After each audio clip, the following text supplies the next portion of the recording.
Hi, everyone. Just wanted you all to know that this episode of the Modern Digital Enterprise was recorded in February of this year. And then the pandemic hit, and we focused on COVID-19 related materials. Just in case you're wondering why we all seem so happy and full of joie de vivre, as if we hadn't a care in the world. Welcome to the Modern Digital Enterprise, everybody.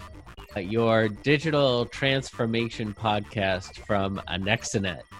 I'm your host, Steve Brickman, and we have something of a strategist forum lined up today. We're going to be talking about COE, Centers of Excellence. With me today, we have my co-host, Glenn Gruber, Senior Digital Strategist, and Senior Digital Strategist, Nitin Bhatia. Wait, are you a senior? I forget. Whatever you want to call me. I don't know. He's an uber digital strategist right now. Above senior. Oh, that's right. Yeah. And we have a special guest, VP of Digital Solutions for Anexinet, Steve Tranchida. Okay, glad to be here. And so this is going to be really like just a general overview of Centers of Excellence, what they are, how they help, why you need one, and what Anexinet does to help you create yours. All right, so who wants to start it out? Let's just start it out. Wait, go ahead. I'll just start it. Like, one of the reasons that I thought this could be a good podcast is that a publication kind of reached out about writing an article on the subject, like, are COEs still a thing? And I'm like, oh, this would be a good topic for us to talk about here. The other thing that was kind of interesting is that before we had this call, like, I also posed it to the Emerging Technology Council, in our Slack channel there. And for all of you who are listening who are not aware, Anexinet, along with Lopez Research, run something called the Emerging Technology Council, where different Fortune 500, IT and business leaders kind of talk about how do we onboard new technologies or face other challenges during digital transformation and kind of share those amongst each other. So, I went to that community, which is over 350 people strong. So please join. And I kind of asked, like, what did people think, just to try and take the temperature of the room, as it were. I got a couple of different responses. Like, there were some people who are like, I've had them in the past and they've been really valuable to onboard new technologies into the company. And then I also had someone else who said that every time she hears the word Centers of Excellence, she cringes and dies a little inside. So there's clearly very different perspectives on it. So that made me think that's an even better topic of conversation for us. Yeah, that seems like a bit of an extreme reaction. Not really. Like, does she have children? I mean, you want to die a little inside. I mean, having children seems to be the most effective way that I've found to do that. I mean, opening a COE seems kind of benign compared to the various methods of torture that I succumb to every day. Nitin, you're now familiar. Yeah, a little bit. That? Just a little bit. But Center of Excellence have existed for, I think, almost 2 decades, if not more. And fundamentally, what it comes down to is, what change are we trying to drive within the organization? And how do we bring together the different bodies across the organization to be able to drive that change? And as we all know it, and through our past experiences with a lot of customers, change is not easy. A lot of people and us humans don't like change, right? So some of the Center of Excellences come together naturally, come together through a particular methodology, but some of it clicks naturally. And that's because of the culture of the organization, the appetite for change, and what's driving the need for that change, more importantly. And then there are other organizations that set up Center of Excellences more as police to basically impede progress, as people might see it. The approach that different in terms of how that Center of Excellence is set up, what its ultimate goal is, and what its purpose is within the organization, who is involved in it, the different bodies, the representation across the organization, and kind of understanding ultimately what are we trying to change. If there isn't necessarily a need for that change, then we should just take it in the back and shoot it. That's kind of the way I would put it. So that's why there's a varying degree of emotion involved with Center of Excellence. And ultimately, I think it's just the verbiage. Like people start to think of centers of excellence as kind of a dictatorial kind of way of pushing down change or driving change within the organization, when that shouldn't necessarily be the case. Let's just back up a little bit. Let's start from a very fundamental level. Whoever wants to just define what a center of excellence is, just for those who are not familiar. Yeah, this should be fun. Yeah, so I think the fundamental issue that centers of excellence are attempting to solve are the fact that you don't want to solve the same problem over and over again in different areas of the business, or do things completely different ways across a business, especially a large company. And so there needs to be some body of knowledge, some discoverable, reusable body of knowledge, samples, situational best practices, where people in an organization can go to reuse and learn, really. And that's a fundamental need that's really never going to go away. The term COE has evolved around that need, and it's been done, as we've talked about, in a few different ways, some good and some not so good. And the not so good ones have really led to kind of this stigma around COEs. I'm going to roll my eyes, and it's just an ivory tower organization that's going to slow down. To COEs, oh, cool, I want to be part of that because I want to help set the standards and best practices. And there are all of those extremes, but fundamentally it's intended to be a reusable knowledge and discoverable base of best practices around a particular domain. Could be a technical domain, could be a business domain. How'd I do? That's great. What prompted their invention in the first place? Well, I think Steve touched on a couple of those, which is something that we have seen a lot of times when we go into an organization. When someone's talking about a new technology, you often find that there's 3 or 4 or 10 pockets of people who have interest in that technology. And a lot of times those 3 or 4 or 10 groups kind of go and do their own thing, and they try and solve it in their own way. And so the challenge is, we used to kind of refer to this as the Wild West, of mobile or whatever technology that it is, that you've got a lot of higher costs in the organization of approaching it in that kind of fractured manner, from the simplest higher cost of, well, those different groups may have bought all sorts of different platforms and tools to get the job done at that time, and therefore I'm paying 3 or 4 or more vendors money to basically do the same thing. There's the cost of those groups succeeding at different levels, in some cases based on their own expertise and ability, other cases based on limitations of maybe some of those platforms that they bought. So we're not getting as much out of it. But then as we try and spread these technologies throughout the organization, you've got fracturing of process, and who are the people who know how to do this as we try and scale that technology throughout the company. And this repeats every time that there's a new technology of interest. A lot of times these COEs look to get formed to try and make the organizations a little bit more efficient in terms of how they understand, onboard, and scale that technology.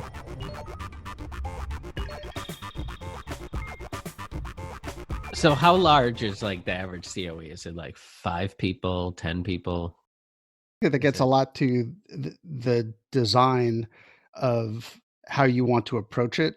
Nitin was talking about that before, where you've got certain COEs are based on let's create, and Steve mentioned this too, let's create a repository of knowledge that at least everyone's kind of singing off the same song sheet. Other times you've got ones that are just focused around building a group of folks who are like your internal consultants, to advise different teams throughout the organization. How would I go about implementing this technology or building this application?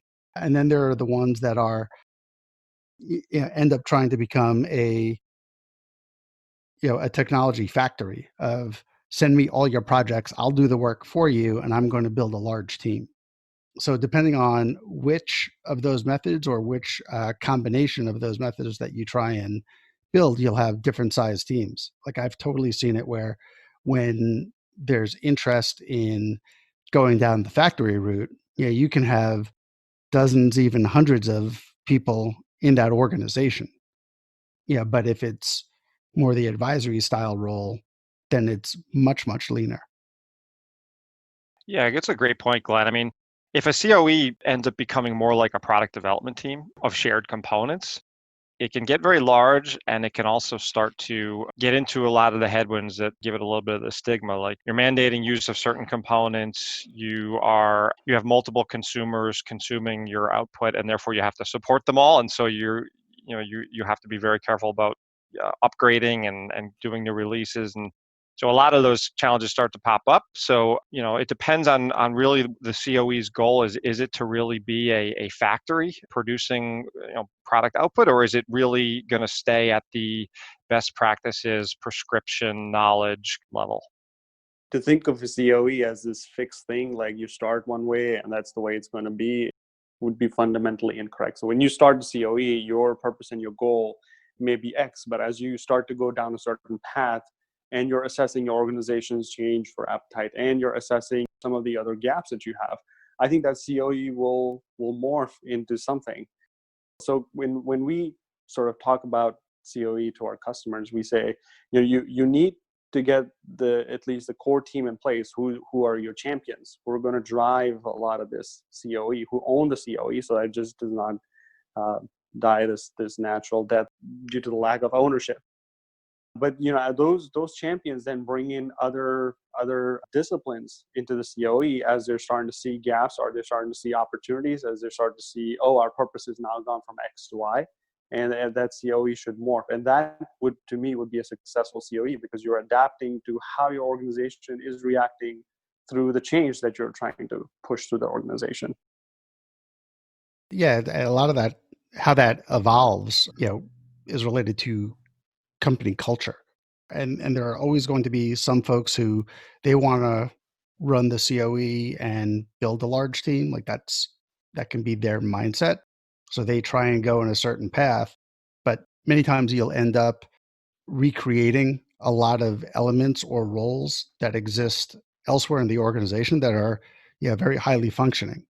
So many of the client engagements that I've been a part of, we try and think of a federated approach to the COE, where yes, for whatever the core technology is, the folks who have the expertise in that area or are going to build that expertise, that's their responsibility. But you need to think about either network infrastructure or security or other governance structures or integration and APIs. Don't recreate that within the organization. Partner with all of those other folks and those other teams, and make them part of the COE, but in that federated manner. I believe that that's been far more successful, and it helps if you're trying to establish a foundation for this technology and you want to spread that and scale that through the organization. By being able to partner and take advantage of what's already there, makes you ramp the capabilities of that COE faster, but also reduces a lot of the backlash or friction that you might see if you're trying to basically step into other folks' territory or what they believe to be their territory.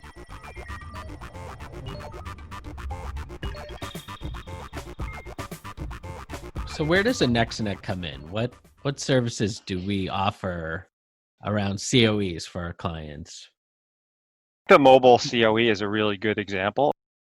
Fundamentally, what we try and come in and do is understand the organization, understand the goals for the COE. And when I talk about understanding the organization, I also mean try to understand the context of how have they tried to do this before, whether successfully or not successfully.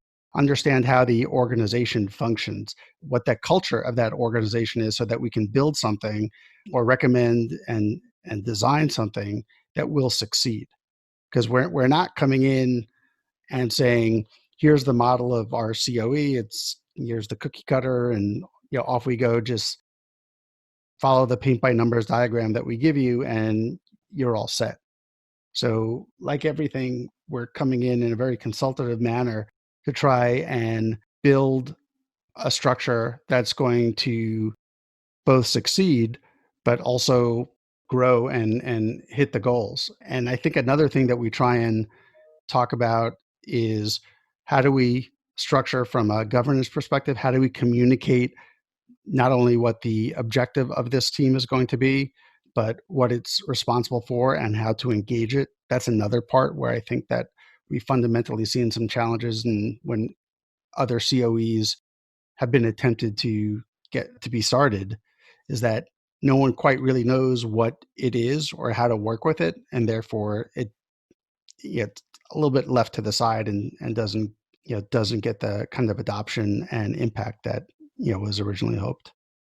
Yeah, some good points there, Glenn, in that, some clients come to us and say, hey, we have a new technology that we're trying to take advantage of, and we want to start a COE around it. Help us start that. And we do have some good experience around that. But other times, a client may be in the middle of this exercise already, trying to stand up a COE and struggling with certain aspects of it, specific aspects of it. So I'll give you a couple examples. Earlier this week, I talked to a client who was responsible for a COE, and we asked them, what's the biggest thing you're struggling with? And they said adoption. If somebody creates a standard and nobody hears it or nobody can find it, did it really happen? That sounds familiar. But the key thing there is their challenge was, how do they drive adoption of the COE across the organization?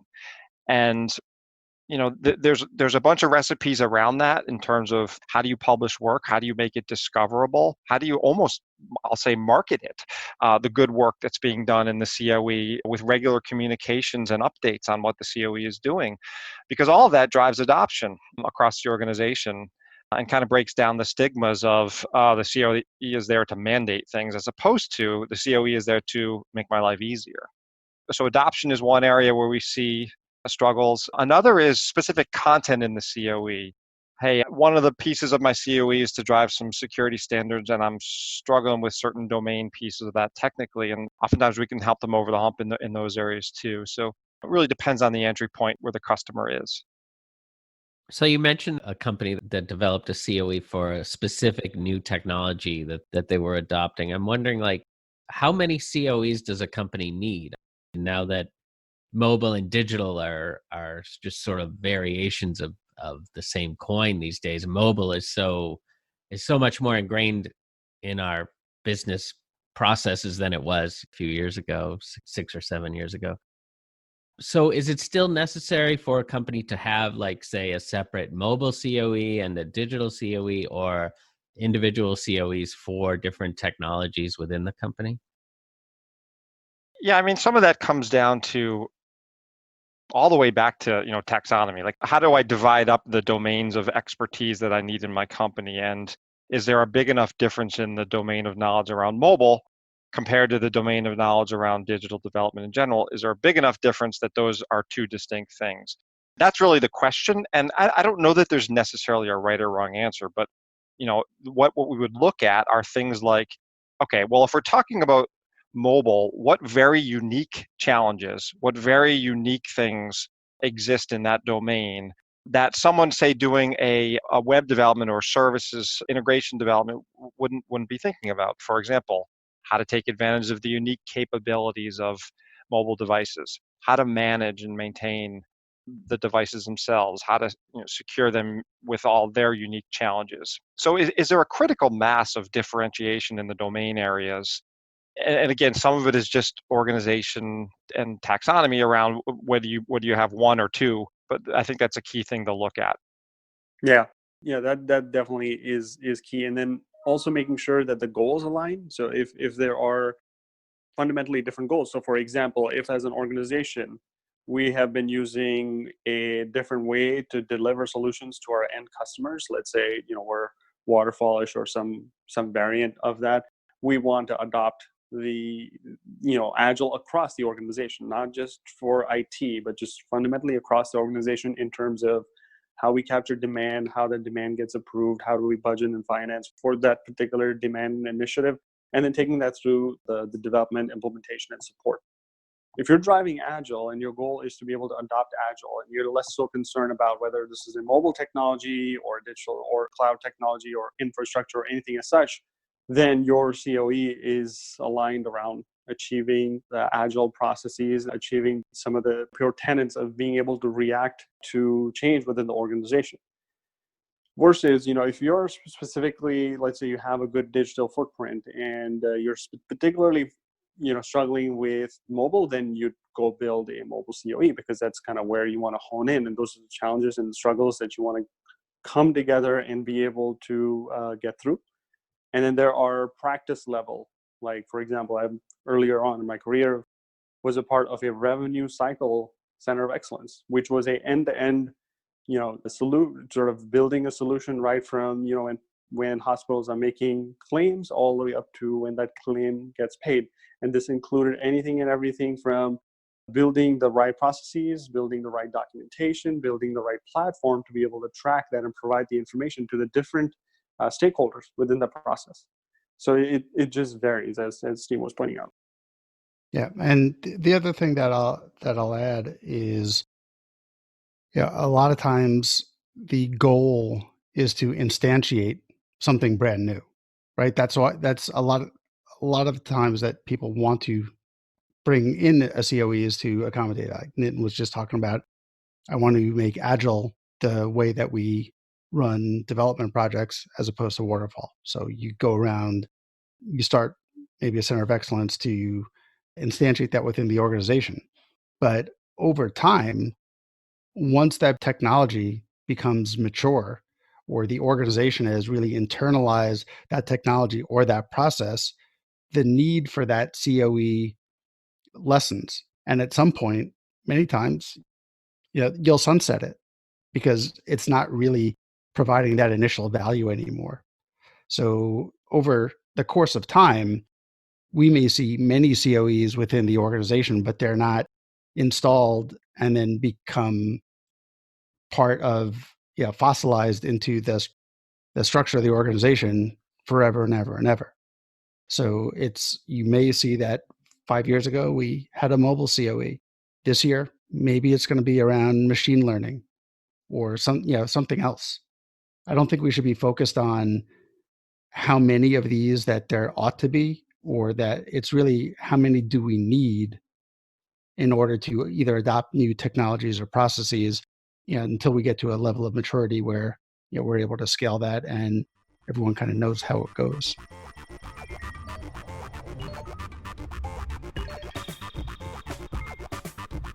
Is that more the typical life cycle that the COE is kind of a living organism that changes expertise and sort of experts come and go as needed? So yes, it is definitely a living, breathing organism.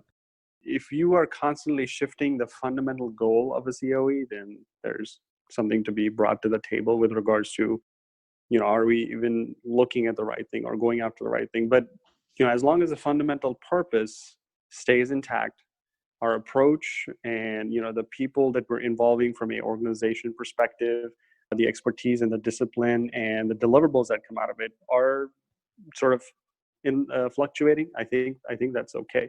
But just like any other organism, it's going to have its infancy, it's going to, have its surge, it's going to plateau out, and then at some point, as Glenn pointed out, we do need to sort of sunset it so that this is, a sign of maturity, right? It's almost a sign of celebration that we have achieved our end goal, and now we're getting to a point to where there's not necessarily a need for this particular element in the organization to drive this change.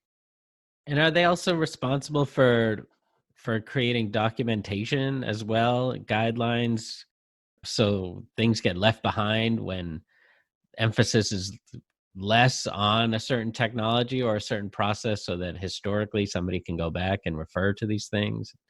Is that part of the responsibility? Yeah.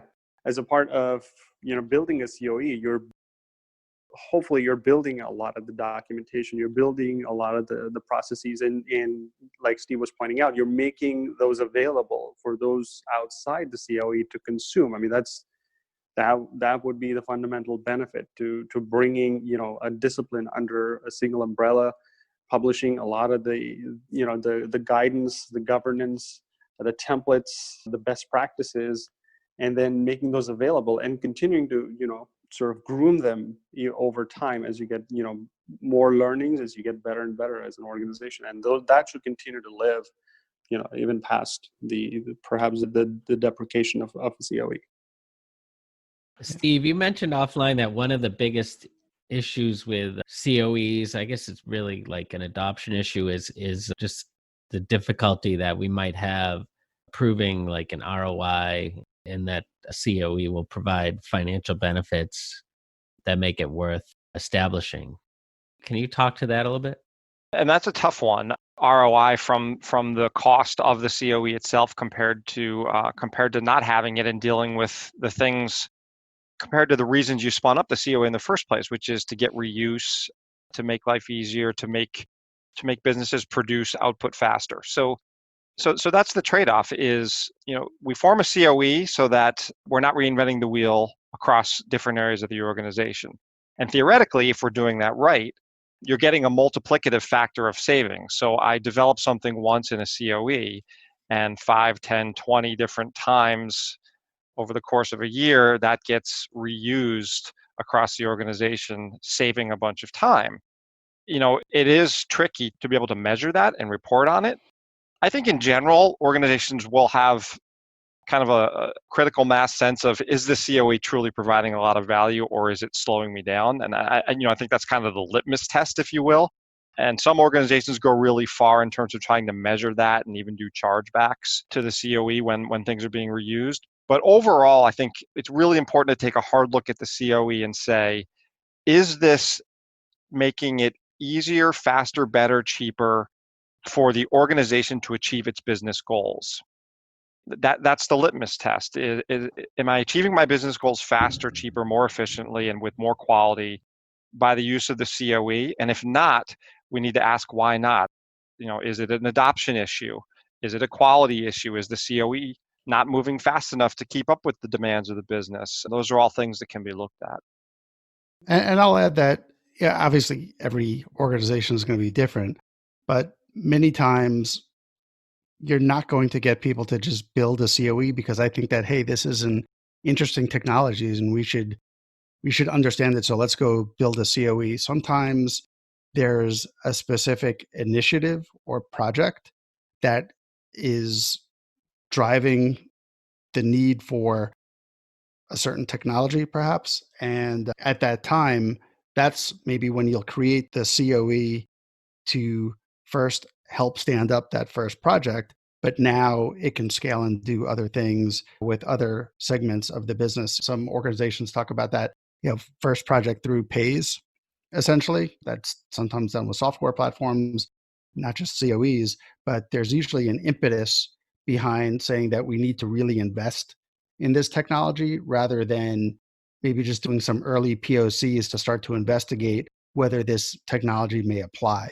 So there's usually a tipping point related to a project that's got its own ROI that can help support the initiation of the COE.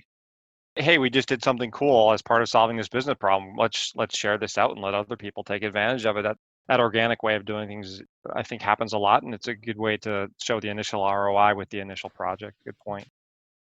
Is that where our COE Kickstart provides the most benefit, do you think? Is that where it's most suited, for companies like introducing a new technology, or is that a oversimplification?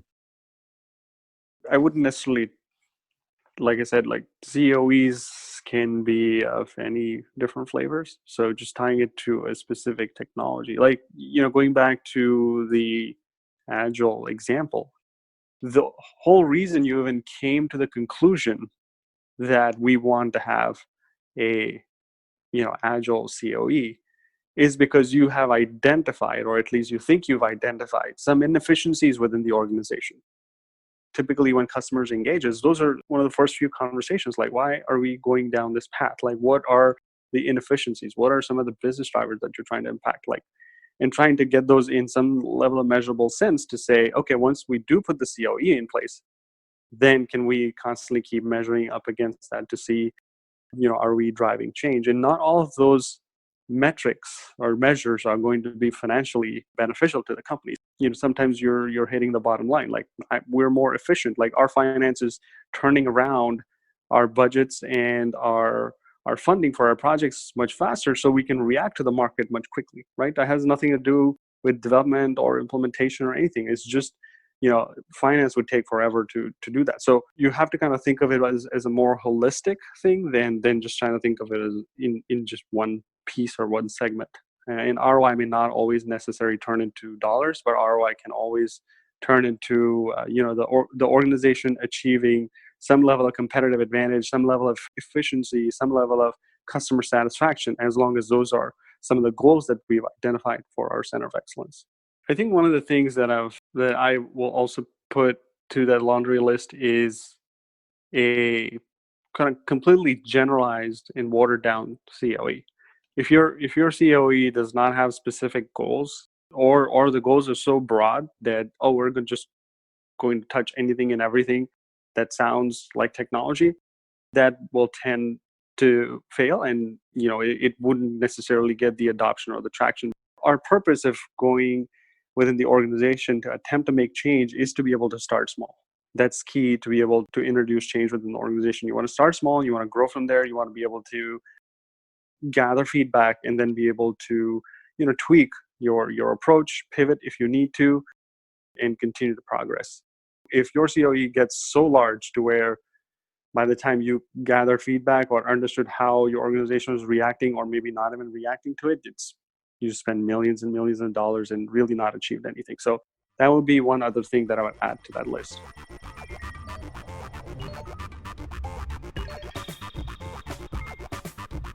So I think we touched on one reason why COEs tend to fail or get a bad rep if they act as an enforcement arm, or if they're seen as a governing body or an ivory tower as being a bad thing. But are there any other reasons why a COE might fail in terms of something that Anexinet can come in and help clients prevent?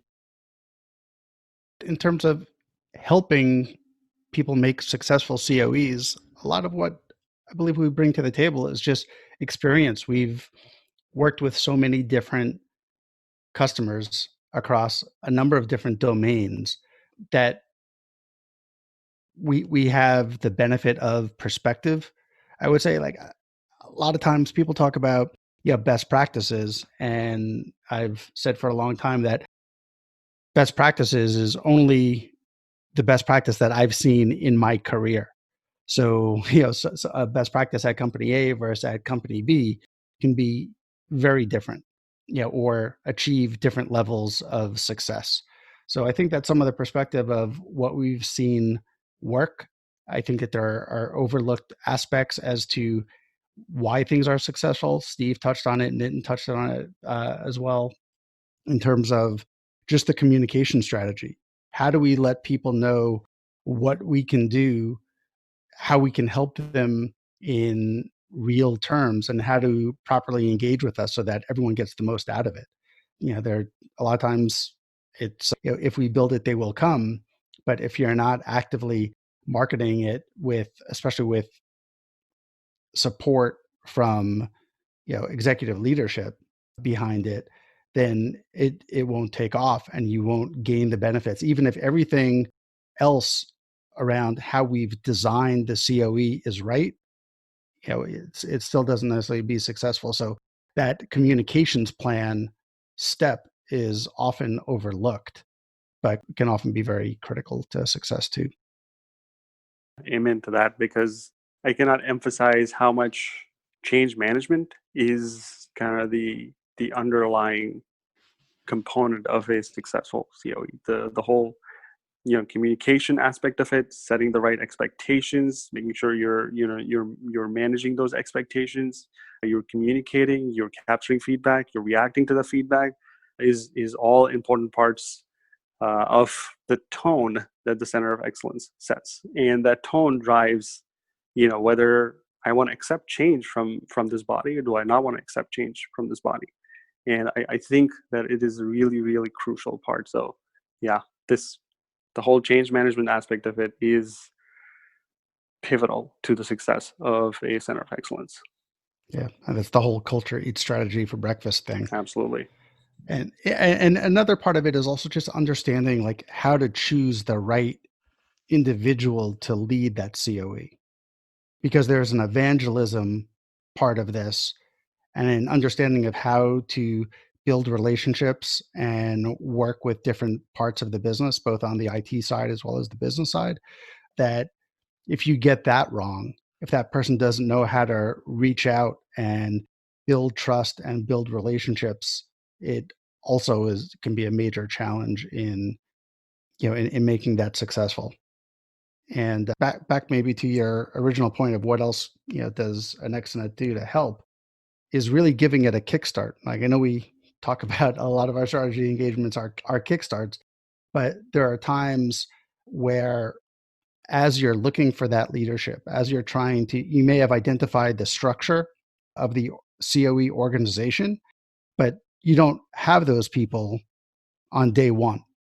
So a lot of times what we'll do is not only help identify, what's the operating plan, what's the model, what are the services that the COE provides, but as the company is going through the hiring process of filling those roles, we can step in, take those roles, get some early wins and progress going, and then allow the organization to kind of backfill and step in and then really assume ownership.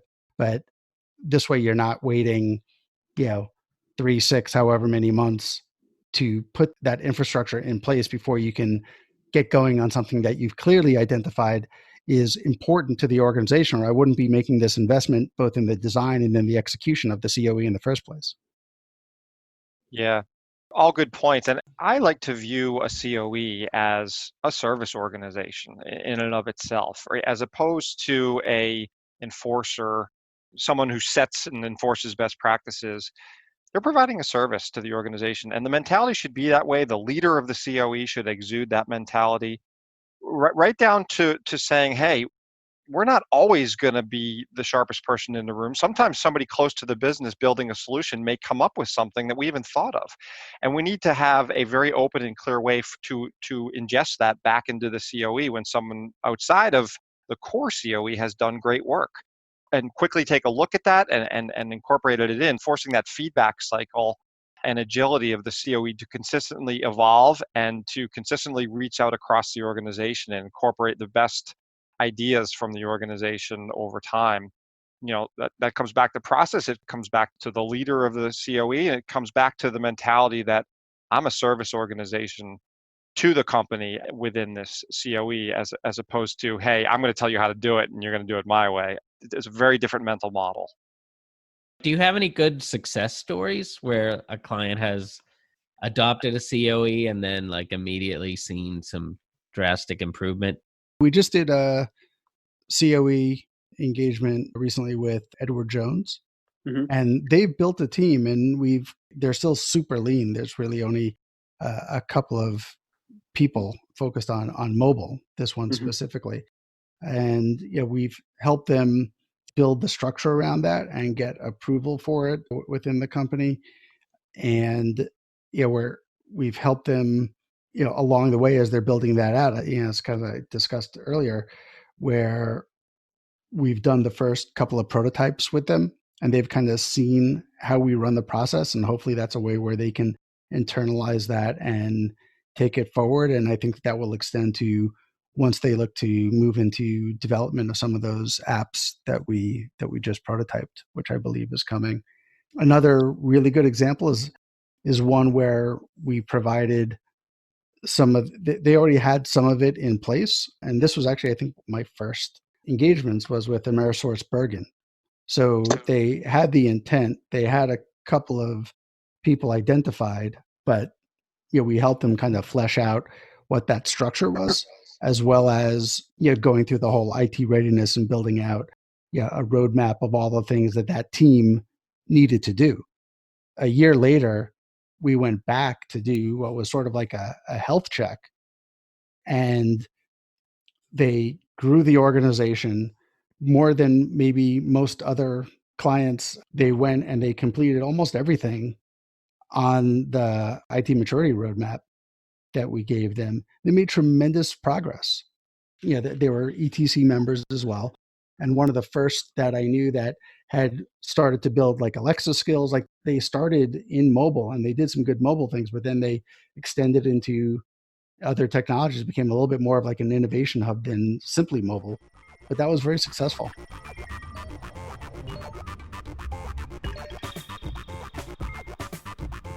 I was just thinking, wanted to sort of get us into our predictive segment of the podcast here, where we talk about what the future of COEs and so forth. And I was thinking that machine learning is probably a big area that COEs will have to command. But then I was thinking that the way that a machine learning data set can have bias, I'm wondering if a COE also can exhibit bias, if that's a serious issue. And you kind of talked about it a little bit, just mentioning that the leadership of a COE is important, but how often does bias play a role? Yeah, well, it's made up of humans, right? So in that sense, there's always going to be bias. And frankly, there are always going to be situations where there's a couple of different good ways to do something. And so the bias of one person will say, I want to do it, with technique X, and the bias of another person will say, I want to do it with technique Y, and both of them will get you to a result. And so it's not about making the organization do it my way. It's about bringing value to the organization by being the steward of the best practices and being the caretaker of the organization's best practices. So where do you see COEs going in the future? Do you see them just becoming more critical to an organization as technology evolves? What's been the trend?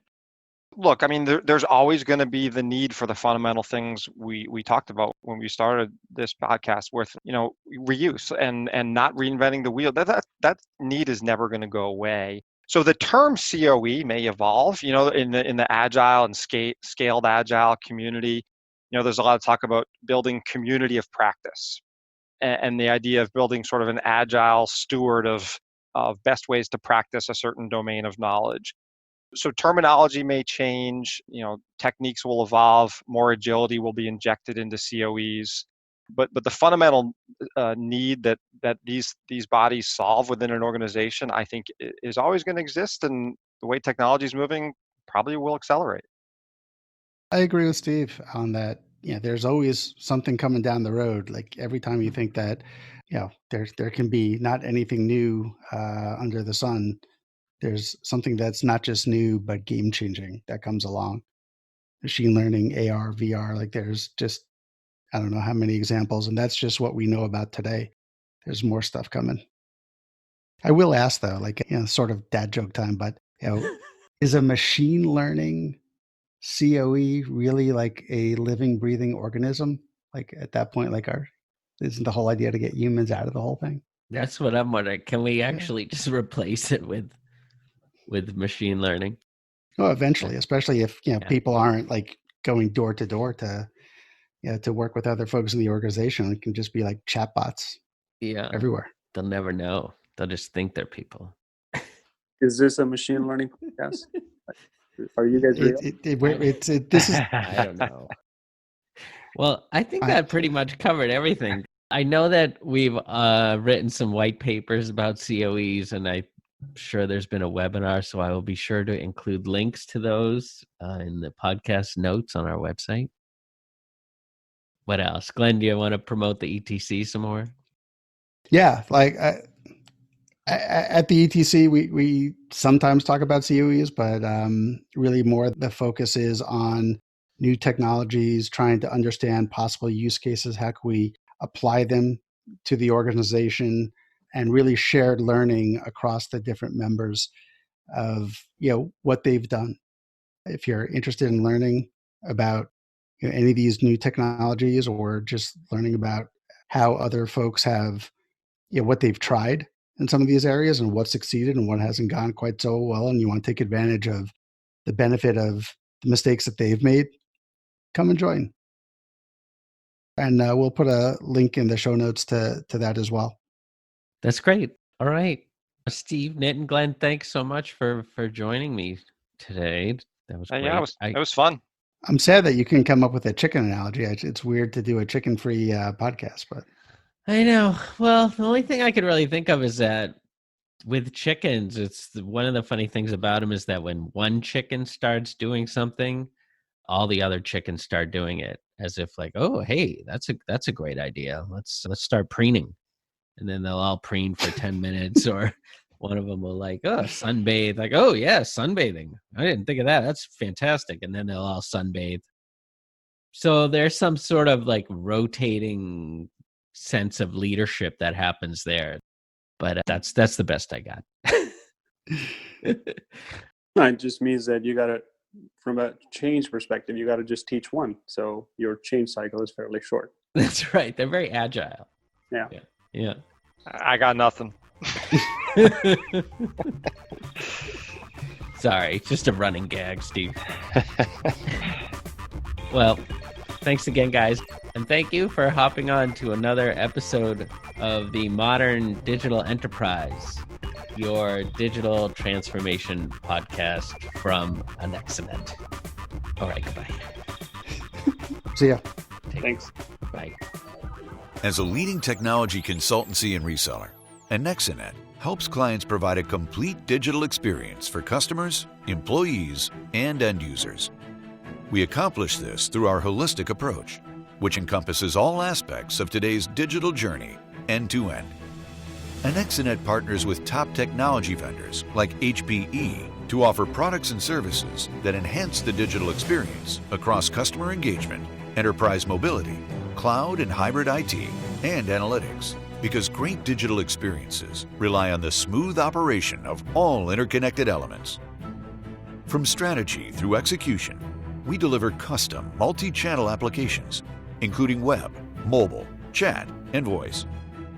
With self-service apps for customer loyalty and enterprise apps that streamline internal processes, now you can reimagine legacy applications to propel your business forward. Anexinet also helps you embrace modern cloud and hybrid IT infrastructure to provide a seamless experience at every touchpoint, empowering you to recover quickly from disaster, scale to meet demand, and automate systems for perfect performance 24/7. And to maximize your competitive advantage, we ensure you always deliver the best experience possible by continuously honing your digital solutions through data-driven insights. So, how do you know if your business has what it takes to provide the complete digital experience? One that sets you apart, maintains competitive edge, and turns users into passionate fans? Simple. Just give us a call. Together, we can deepen engagement and make every digital experience remarkable.